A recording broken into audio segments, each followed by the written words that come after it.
Today, we're going to be speaking with Thomas Gabor, who's a criminologist and author of 5 books on gun violence, including American Carnage, Shattering the Myths That Fuel Gun Violence. Tom, really appreciate your time today. Thanks for joining me. My pleasure to be with you, David. So, let's just start with a very simple premise and see if there's anything to it. Some of those in the United States who don't want to see any additional gun safety regulations or laws put in place say they wouldn't do anything to reduce shootings anyway. Is that a claim that we can actually debunk with data? Do gun safety regulations reduce shootings? Certain ones do. And, I just came across another report today that showed, for example, that red states, states that are run mostly by a governor who's a Republican or a Republican legislature, which tend to have weaker gun laws, have much higher gun mortality rates. So there's a lot of evidence that, first of all, there's a correlation between gun ownership and gun mortality. There's a tendency that as gun ownership levels go up in the states, and there's huge variations there, there tends to be an increase in gun mortality or gun deaths and gun homicides as well. So, and as well, we see when we rate states in terms of the weakness or strength of the gun laws, the stronger the gun laws, the lower gun mortality tends to be. What can you give a couple of examples of the types of regulations that are effective, and then maybe a couple of examples of the ones that maybe aren't so much? Okay, well, good question. First of all, I've studied gun licensing around the world, and that requires a much more thorough background check than we do here in the United States, where you have interviews with law enforcement, you have reference checks and so forth. And those countries tend to do a whole lot better than we do. And we see some states that have some kind of owner licensing, such as Connecticut, that have done better than other states, and they've seen gun homicides go down. Another one is storage. Safe storage seems to make an enormous difference, or what we also call child access prevention laws. So when we have consequences for people not securely storing their guns, in terms of legal consequences, that seems to make a difference. Because, for example, we've seen many school shooters, these young men, who've either often obtained the guns, not always, but often from the home or the home of a relative, and these guns were not secured. Now, as far as what doesn't work, because it's only in the last few years that the federal government has been able to conduct research, because there's been an attempt by allies of the gun lobby to stop all research in this area. We hear a lot about universal background checks. And I'd like to make a clarification there, because what that means is that, and this is what people are seeking, that every individual who buys a gun has to have a background check. So today we have this, you might call it a loophole, where if you buy on the private market, you buy through the internet or from gun stores, you don't need to undergo a background check if you've not bought from a licensed dealer. So I'm all for that. However, the background check system also, in my view, is broken. That if all we do is expand background checks to all sales, it's not sufficient, because there are enormous problems with the system itself. It's a 2-minute check of 3 FBI databases. And so we've had people like the Parkland shooter who showed all kinds of disturbing signs, but because he didn't have a criminal felony record, he was able to buy his AR-15 legally from a gun store. So we need, the analogy I use is, we pretty well have universal checks when we get on a plane. Everybody gets checked. But the second question is not just does everybody get checked, but how good is that detection? Right. If it lets through a lot of guns and explosives, then you can check everybody. but it's not sufficient. So what I'm saying here is the quality of the background check system itself has to be improved. I don't believe that just expanding background checks is sufficient. What about ideas like restricting the ability to purchase certain firearms to individuals of a certain age? So maybe if you're under 25, certain firearms would not be legally purchasable. I mean, with all these things, you can always say, well, then that person will figure out how to get that firearm illegally. But it's like maybe they won't. Some of them won't. Right. And that argument that criminals will always be criminals, and it's such a gross oversimplification. Yeah. And therefore we can't stop somebody who's determined to get a gun. Well, first of all, a lot of gun violence isn't premeditated. It's spontaneous. So if you happen to be carrying around the gun and you get into a fight or a road rage incident, you're more likely to pull that gun. But the other thing is that if we use that logic, we get rid of all laws, because you can't stop all molestation or rape or homicide and so forth. So, but some people are deterred, and you make it more difficult, because what's easier than allowing somebody who's shown some disturbing behavior to, simply because they don't have a criminal record on file, especially a felony record, to just walk in and purchase a gun in 2 minutes. Right. And they could be also very aggravated, angry about something.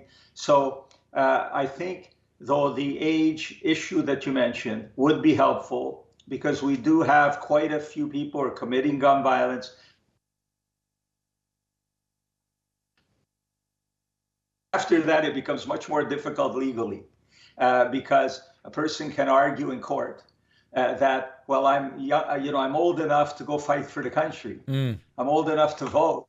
So you don't have the right to kind of abridge my rights. And Tom, we lost your audio just for a second, where I think what you were saying was it's easier to restrict based on age before people are 18. Was that the argument you were making? But that these in between ages can be tough legally? Yeah, though, 18 to 21, I mean, that's passed in a number of states, and it passed in Florida as well before the legislature tried to repeal that. Yeah. So 18 to 21, I say, is probably as high as you can go.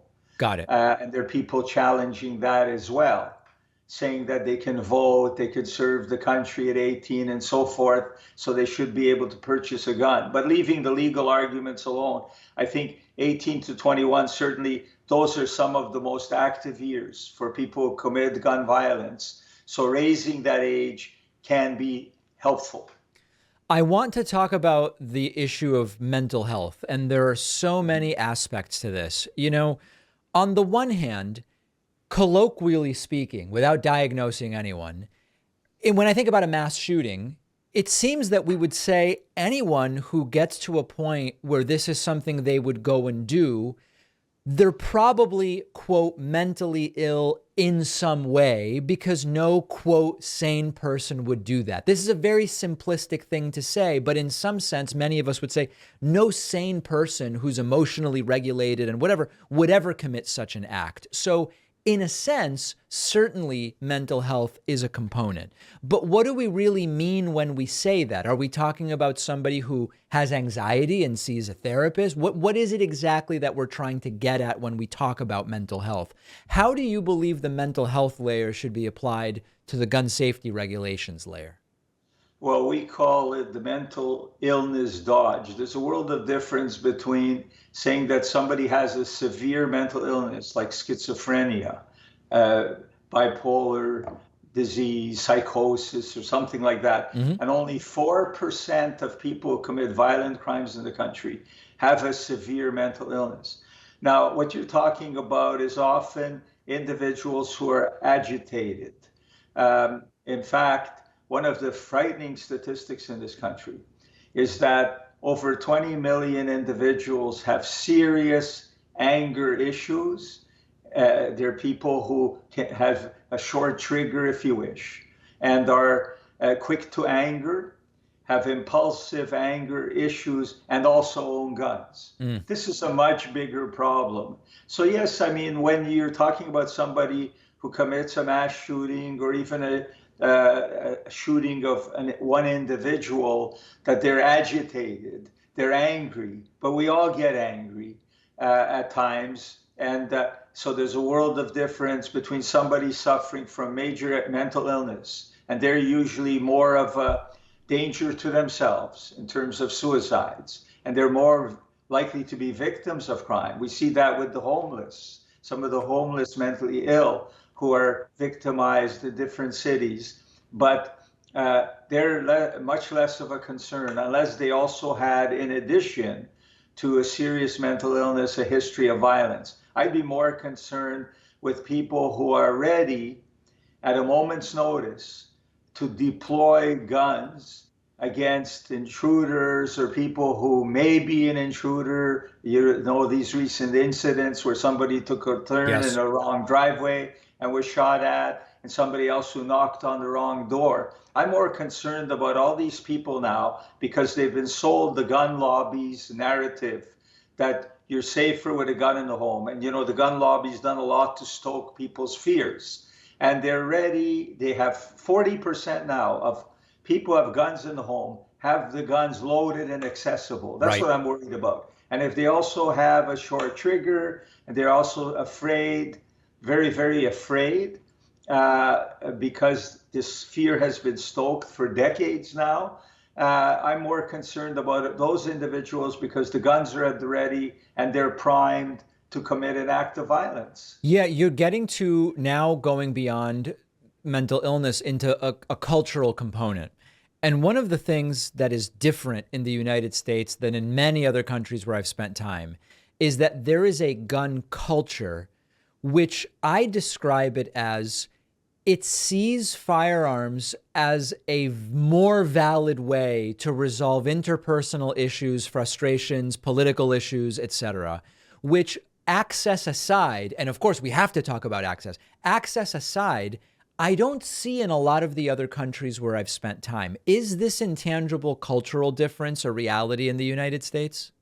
Well, you know, this is what we take on, one of the myths we take on in our book, American Carnage. Because in reality, first of all, there is no all-encompassing gun culture in the United States. We have entire regions like New England where you have gun ownership levels in certain areas of only 15 to 20%. Right. Only a third of American adults are gun owners.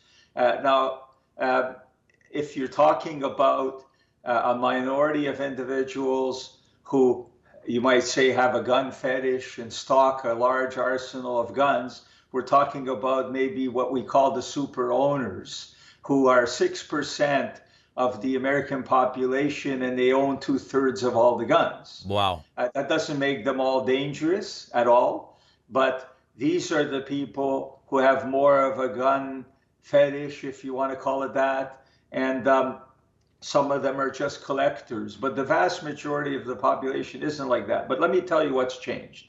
Is in 1977, the National Rifle Association got taken over by a very extremist group of people. And they have now spent over 40 years trying to convince Americans that if you arm yourself in the home and carry guns, you're going to be a lot more safe. The Right. other thing they did is because with the decline of hunting and the end of the draft, and the military draft was where many people were introduced to guns, and the increasing urbanization of the country, there was a real crunch on the gun industry. So they started pushing this narrative of self-protection. So this is only about 40 years old. This narrative that we should all have guns, we're safer with guns in the home, carrying guns.